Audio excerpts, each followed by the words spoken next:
You may never know when you might need to know how to rig up a fishing pole so you can catch some fish. You never know when fishing might become essential to one's life. Or maybe you might just want to have some fun at the lake. Plus, it's pretty simple to prepare your fishing pole once you try it for the first time. Once you learn how to rig up a fishing pole, you'll be able to have fun, help someone who doesn't know, and you can also brag about it to your friends. Things you will need to be able to complete this task. To rig up your fishing pole, you will definitely need to have a fishing pole. It does not matter what brand it is, but I'm using a spinning reel, also known as an open face. You can use any kind of fishing line. I'm using Trilene, extra large, armor coated, 14 pounds. It's pretty nice. You will also need weights. I prefer split shot sinkers. They're pretty nice, if you ask me. Your bobber needs to be big enough so you can see it floating in the water. This is mine, as you can see right here. You will also definitely need hooks when rigging up your fishing pole. As you can see here, I'm using size 2 eagle claws, mostly for panfish. You may also need a knife, or you can use a scissors. I use this so I can cut the line when I have enough. I also have pliers so I can put the sinkers on the line. First off, you will need all your supplies so you complete this task. As you can see, I've already showed you them. First, you want to take your fishing pole and your fishing line. While your fishing line is still on the roll, you want to take it and put it through the eyes of the pole. As you can see, those little slots right there are the eyes. Be right back. Once you have put the line through all of the eyes on the pole, you want to tie it to your reel. You want to make the knot smaller so it will not affect how the line sits on the reel.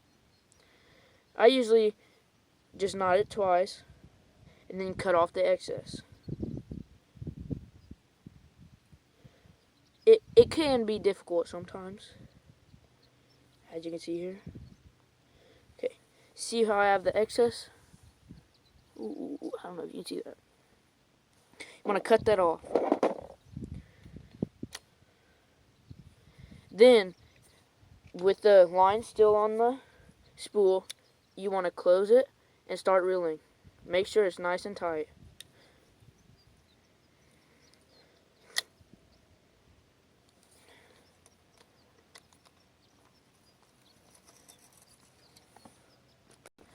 When you think you have enough line on the fishing pole, you need to cut it. I'd say about 2 or 3 feet away from the end of the pole. So about right there. Done.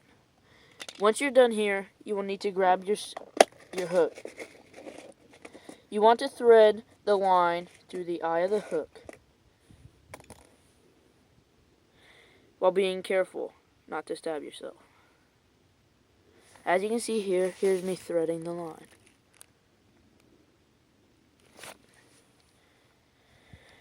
I usually tie a knot called the fish and fool knot. It's where you wrap it around many times, about 3 or 4, and then you take it through this hole, this big hole right here, and then you want to take it through the other hole you just created.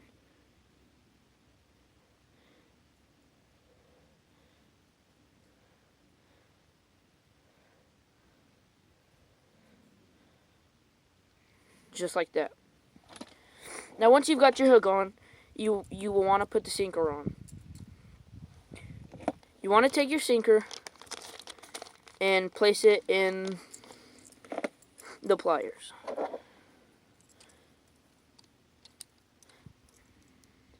Once you place it in the pliers, just like this, you want to take it and put the line through the little slit. I usually put it about a foot or so away.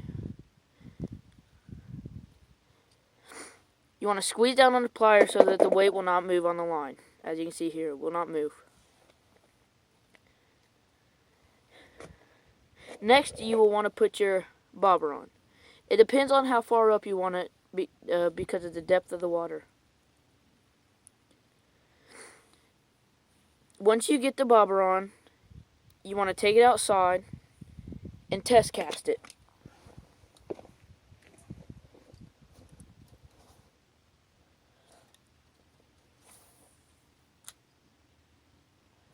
Once you've test casted it, you want to make sure that everything fits your liking.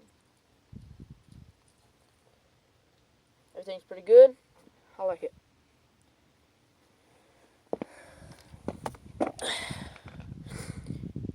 If you don't like how it is, you can make adjustments to what you want.